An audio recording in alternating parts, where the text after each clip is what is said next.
Dear students, पिछले chapter में हमने नमूने के तत्व के अंदर नमूने के विभिन्न तत्व जिसके अंतर्गत बनावट, रेखा, टेक्सचर आदि के बारे में आपसे चर्चा की।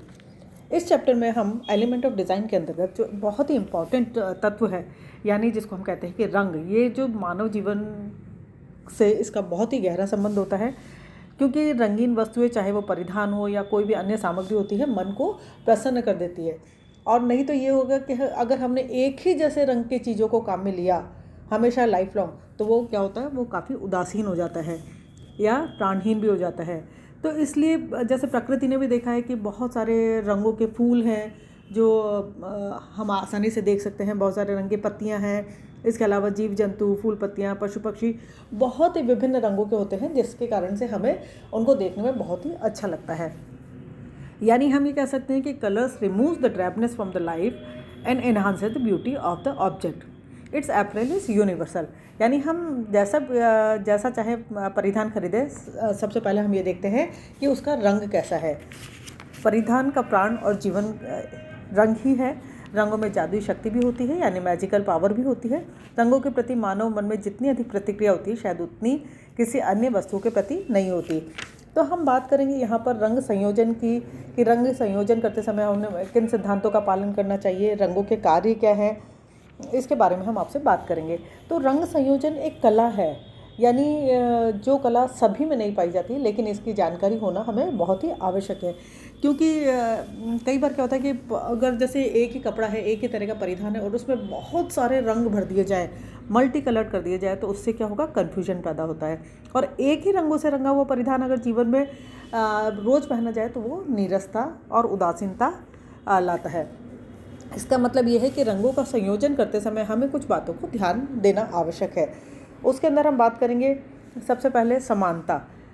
यानी समानता जो है, यानी यूनिफॉर्मिटी होनी आवश्यक है, जिसके अंदर परिधान में प्रयुक्त किए जाने वाले जितने भी रंग हैं उनमें आपस में एकता और समानता होनी चाहिए, जिससे उसमें अपनापन यानी इम्प्रेशन ऑफ बिलोंगिंगनेस का आभास हो सके। उसमें प्रयुक्त किए जाने वाले सभी रंग एक दूसरे के साथ चलने वाला होना चाहिए।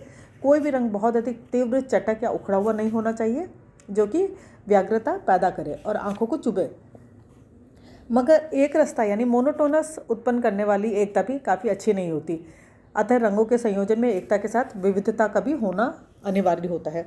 इसके अलावा दूसरा जो इम्पोर्टेंट पॉइंट होता है, जिसके अंदर विरोधाभास का होना, यानी कॉन्ट्रास्ट यानी अपोजिट रंगों से भी कॉन्ट्रास्ट हो सकता है।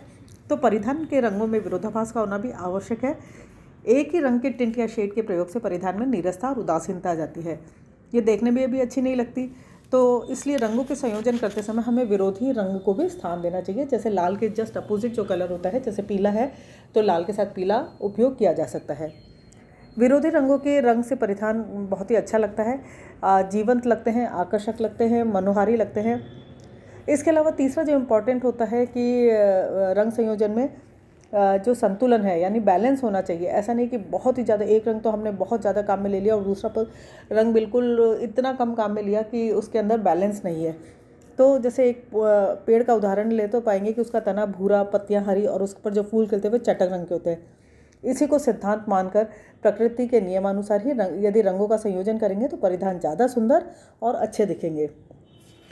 इसके साथ ही हमें अनुपात का ध्यान रखना चाहिए, यानी प्रपोर्शन, जिसके अंदर परिधान निर्माण में जिन जिन रंगों का उपयोग किया गया है उसमें उन सभी में सही अनुपात का होना भी आवश्यक है, अन्यथा परिधान देखने में सुंदर और आकर्षक नहीं लगता है। इसके अलावा रिदम होनी आवश्यक है, यानी लय के अंतर्गत रंगों के जो मूल्य है, वैल्यूज़ हैं और क्रम, कलर सीक्वेंस जो आता है, परिधान में प्रयुक्त किए गए रंगों के मूल्य एवं क्रम में लय होना बहुत ही आवश्यक है।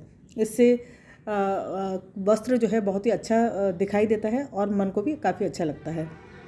डोमिनेंस यानी प्रभुत्व, परिधान में रंग संयोजन करते समय किसी एक रंग को प्रमुखता से स्थान भी दिया जाना चाहिए।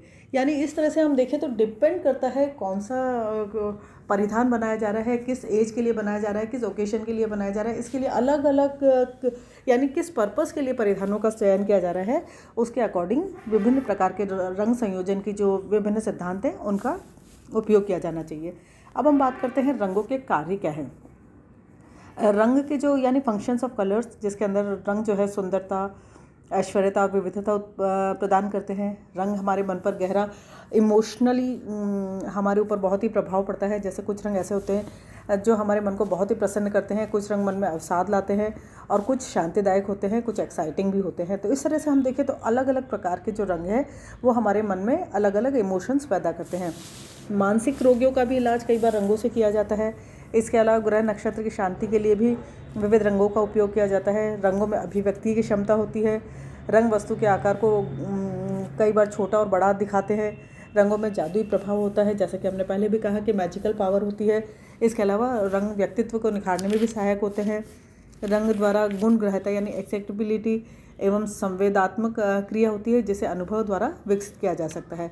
तो इस तरह से हम देखें तो रंग जो है उनके विभिन्न कार्य होते हैं। अब हम रंगों के सिद्धांत की बात करते हैं। तो रंगों के सिद्धांत जो है विभिन्न प्रकार के जो भौतिक शास्त्रियों हैं, शरीर विज्ञानियों, मनोवैज्ञानिक है, रसायन शास्त्रियों एवं कला मर्मज्ञों ने रंग को के संबंध में भिन्न भिन्न सिद्धांत प्रस्तुत किए हैं। तो यहाँ हम देखें जो भौतिकीय रंग सिद्धांत जो है यानी फिजिस्ट कलर थ्योरी, उनके अनुसार रंगों का प्रमुख प्रकाश जो होता है वो मुख्य स्रोत होता है। यानी प्रकाश में 7 रंग होते हैं, जिसमें विबग्योर यानी VIBGYOR यानी बैंगनी, नीला, आसमानी, हरा, पीला, नारंगी और लाल। प्रकाश की तरंगों की लंबाई एवं कंपन दर भिन्न भिन्न होती है। जब प्रकाश किसी वस्तु से टकराता है तो प्रकाश की तरंगें भिन्न भिन्न गति से चलकर आंखों के रेटिना पर पहुंचती है। प्रकाश की कुछ तरंगों को आंखें परिवर्तित कर देती है और कुछ को शोषित कर लेती है, एब्जॉर्ब कर लेती है।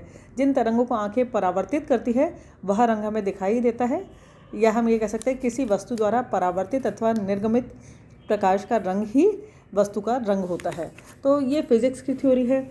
इसके अलावा भौतिक शास्त्रों के अनुसार जो रंग है लाल, हरा और नीला जो है वो प्राथमिक कलर्स हैं।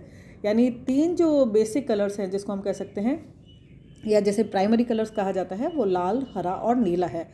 पीला, मैजेंटा और मयूर नीला द्वितीयक रंग है या सेकेंडरी कलर्स हैं जो 2 प्राथमिक रंगों के संयोजन से बनते हैं। तो यहाँ पर ये जो डायग्राम दिखाई दे रहा है इसमें हम देख रहे हैं कि 3 जो रंग है लाल है, नीला है और हरा है, ये रंग जो है वो आपका प्राइमरी कलर्स है।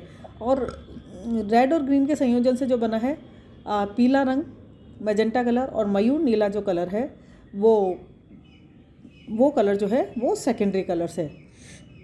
इसके अलावा कॉम्प्लीमेंट्री कलर्स होते हैं, यानी रंग चक्र में आमने सामने के रंग पूरक रंग कहलाते हैं। जैसे पीला व नीला, हरा व मैजेंटा, लाल व मयूर नीला, ये एक दूसरे के पूरक रंग है। इसके अलावा रंग कणीय सिद्धांत या रासायनिक सिद्धांत जो है पिगमेंट कलर थ्योरी, इसके अनुसार लाल, पीला एवं नीला ये 3 प्राथमिक रंग हैं। जबकि उन्होंने कहा था फिजिक्स के अनुसार जो है लाल, हरा और नीला प्राथमिक रंग है। जबकि यहाँ पर हम देख रहे हैं कि लाल, पीला और नीला ये 3 प्राथमिक रंग है। इन तीनों रंगों के संयोजन से, सम्मिश्रण से विविध प्रकार के रंग बनते हैं। जैसा लाल और पीला हम मिलाते हैं तो उससे नारंगी रंग बनता है, नीला और पीला मिलाते हैं तो हरा रंग बनता है, और लाल और नीला रंग मिलाते हैं तो उससे बैंगनी रंग बनता है। इसके अलावा 2 प्राथमिक रंगों को हम मिलाते हैं तो उससे जो रंग बनता है उसे द्वितीयक रंग या बाइनरी कलर भी कहा जाता है। जैसे कि हमने कहा कि 2 प्राथमिक रंग अगर नारंगी और हरा मिलाया तो या लाल और नारंगी मिलाते हैं तो नारंगी लाल है, नारंगी पीला मिलाते हैं तो नारंगी पीला है। इस तरह से अलग अलग रंग अगर मिलाते हैं तो उनसे और रंग डेवलप होते हैं। तो ये सभी ऊपर प्राइमरी और सेकेंडरी कलर को हम मिलाएं तो देखेंगे कि ये जो कलर टोटल बन कर के आते हैं, ये 12 कलर जो है वो बन कर के आते हैं। इसके अलावा मनोवैज्ञानिक सिद्धांत के अनुसार जो है 4 रंग प्राथमिक होते हैं, जिसमें पीला, हरा, नीला और लाल होता है। इन प्राथमिक रंगों के मिलने से द्वितीयक रंग बनते हैं जो एक दूसरे के सामने दिखाई देते हैं। ये रंग पूरक रंग कहलाते हैं। जो सामने की तरफ है वो पूरक रंग है। तो जैसे 2 प्राथमिक रंग से मिलकर द्वितीयक रंग बनते हैं, जैसे इसमें भी बताया है कि लाल और पीला मिलाकर नारंगी, पीला हरा मिलाकर हरा पीला, हरा और नीला मिलाकर हरा नीला, नीला और लाल मिलाकर बैंगनी। अब रंगों का जो है भावनात्मक प्रभाव पड़ता है, यानी इमोशनली इनका जो प्रभाव पड़ता है। जैसे लाल रंग जो है उत्तेजना और चिड़चिड़ापन, यानी एक्टिवनेस भी होती है और चिड़चिड़ापन भी आता है, यानी बहुत ही। इसके अलावा हरा रंग जो होता है वो ताजगी, शांति, विश्राम आदि का प्रतीक होता है। नारंगी रंग जो है वो उत्तेजना का प्रतीक होता है, जिसमें लाल रंग की अधिकता होती है। पीला रंग मेल मिलाप का, नीला रंग शीतलता, शांति का। पीला हरा जो है प्रसन्नता का। बैंगनी रंग राजसी, निरुत्साह का। भूरा रंग गर्मी का। काला रंग अवसाद, दुख और शोक। और श्वेत रंग जो है सफ़ेद रंग यानी शांति, पवित्रता, शुद्धता और वैधव्य का प्रतीक होता है। तो इस प्रकार हम देखें तो विभिन्न प्रकार के जो रंग हैं उनकी इमोशनली भी कलर्स हो सकते हैं। इसके अलावा जो मंसल कलर सिस्टम है उसमें बताया गया है कि रंग तथा उसके आपसी संबंधों को समझने में मंसेल जो है रंग चक्र बहुत ही ज़्यादा महत्वपूर्ण होता है। इसमें भी इन्होंने बताया कि जो 5 प्रमुख रंग होते हैं उसके अनुसार लाल, पीला, हरा, नीला और बैंगनी, इनके सम्मिश्रण से ही मध्यवर्ती या इंटरमीडिएट कलर्स बनते हैं। तो यहाँ पर देखा जैसे पीला और हरा मिला करके पीला हरा, हरा नीला मिला करके हरा नीला, इस तरह के द्वितीयक रंग 5 बनते हैं।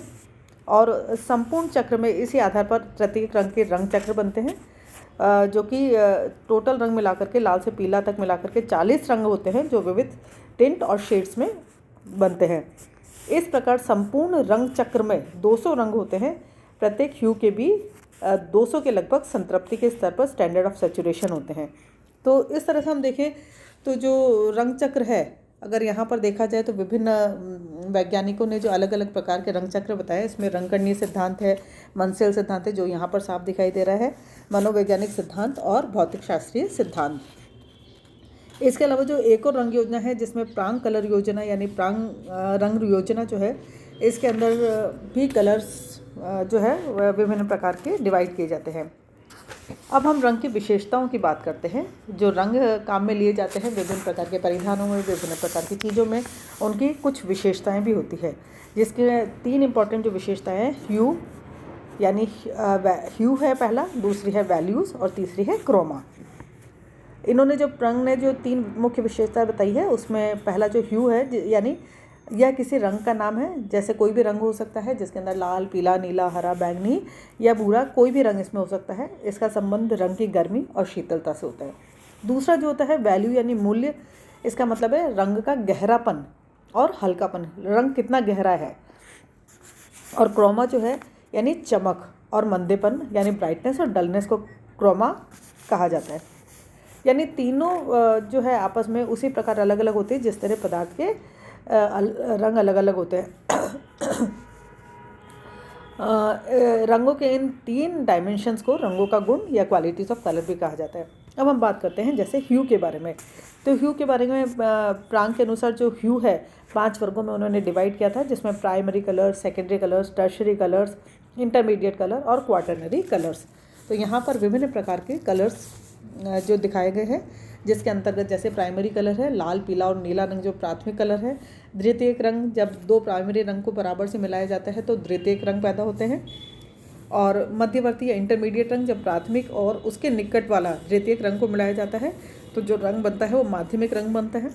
तृतीय श्रेणी के जो रंग है टर्शरी कलर्स, जब 2 द्वितीयक रंगों को समान मात्रा में मिलाया जाता है तो तृतीय श्रेणी के रंग बनते हैं। इसके अलावा चतुर्थ श्रेणी के जो रंग होते हैं, जो 2 तृतीय श्रेणी के रंगों को समान मात्रा में मिलाने से रंग बनते हैं। तो इस तरह से ये देखें तो प्रांग के अनुसार जो विभिन्न प्रकार के कलर हैं, उसकी जो वैल्यूज़ हैं, ह्यूज़ है, वो इस प्रकार से डिवाइड होती है। अब इसमें हम बात करते हैं नेक्स्ट जो है वो कलर्स की जो विशेषताओं की हमने बात की आपसे, रंगों का मन पर क्या प्रभाव पड़ता है, यानी मनुष्य पर रंगों का काफ़ी प्रभाव पड़ता है, जिसके अंतर्गत हम बात करेंगे। जैसे पीला रंग है तो पीला रंग जो होता है वो काफ़ी उष्ण होता है। यह जिंदादिली, मेल मिलाप, प्रफुल्लता, उल्लास और आनंद का सूचक होता है। यह रंग प्रकाश का प्रतीक है। प्रकाश को सदैव जीवन, आशा, प्रगति, आनंद, उत्साह, हल्केपन और उष्णता का पर्याय माना गया है। तो प्रकाश के आते ही अंधेरा जैसे दूर हो जाता है, अर्थात मन में उत्पन्न निराशाएं, उदासीनता, कुंठाएं दूर हो जाती है, तो मन काफ़ी अच्छा लगता है। नारंगी रंग जो होता है वो जैसे आशा, उत्साह, हिम्मत और अतिथि सत्कार के भावना का द्योतक है। हरा रंग ठंडा रंग होता है, शालीनता, आराम, ताजगी और परम सुख की भावना का बोध कराता है। सफ़ेद रंग शांति का, विश्वास का, भोलापन और आत्मसमर्पण का प्रतीक होता है। इसके अलावा बैंगनी रंग जो है जैसे लाल, पीला, नीले रंग से मिलने वाला जो रंग है ये जो लाल और नीले रंग से मिलने वाला जो बैंगनी रंग है, इसे रासे रंग या शाही रंग भी कहा जाता है। यह ओजस्वी रंग होता है और इसका संबंध दीनता, रहस्य, पश्चाताप और व्यावहारिक ज्ञान से भी होता है। इसके अलावा जो नीला रंग है, भ्रात भाव फैलाता।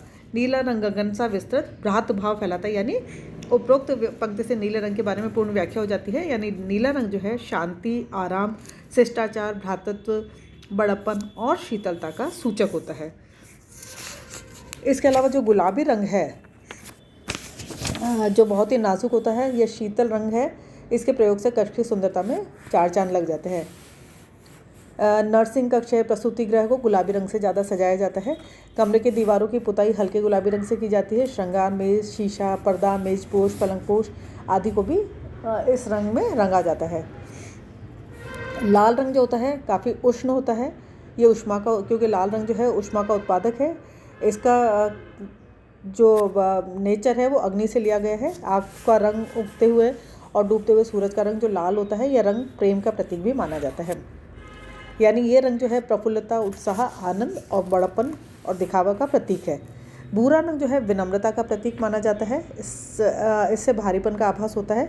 यह सज्जा में शिथिलता उत्पन्न करता है। सुनहरा पीला जो है, जैसे ये रंग जो पीले रंग का ही पार्ट है, ये समृद्धि, उत्साह, स्वागत, उल्लास आदि का प्रतीक माना जाता है।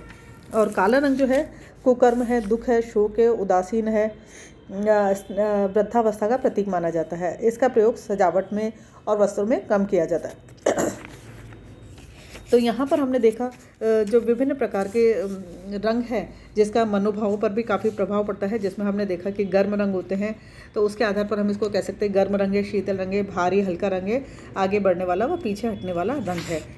तो ये जो विभिन्न प्रकार के रंग है, जैसे गर्म रंग है वार्म कलर, जिसके अंतर्गत लाल, पीला व नारंगी रंग होते हैं। प्रकृति में अग्नि और सूर्य का रंग भी इन्हीं तीनों रंगों की भांति दिखाई देता है।